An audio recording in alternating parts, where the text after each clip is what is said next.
This is the National Weather Service office in Jacksonville. The preceding alarm tone was a test of the public warning system on NOAA weather radio station West XJ28 in Jessup. During potentially dangerous weather situations, specially built receivers can be automatically activated by the signal to warn of the impending hazard. Tests of the signal and receiver's performance are normally conducted by the National Weather Service between 10 a.m. and noon each Wednesday.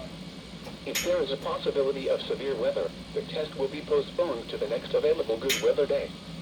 Reception of this broadcast, and especially the warning alarm tone, will vary at any given location.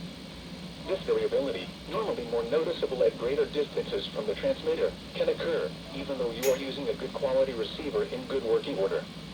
The warning alarm tone will be activated for hazardous watches and warnings for the following Georgia counties: Appling, Bacon, Brantley, Long, Liberty, McIntosh, Pierce, Tatnall, and Wayne.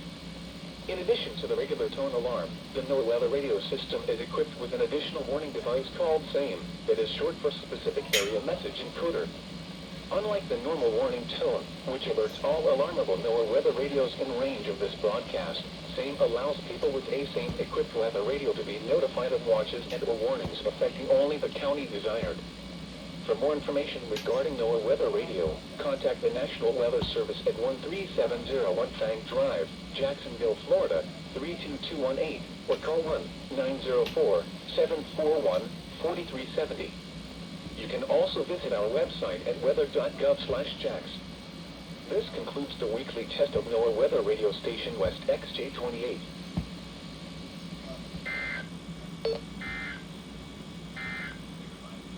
The forecast for southeast Georgia: today, mostly sunny. Thunderstorms likely this afternoon. Highs in the lower 90s.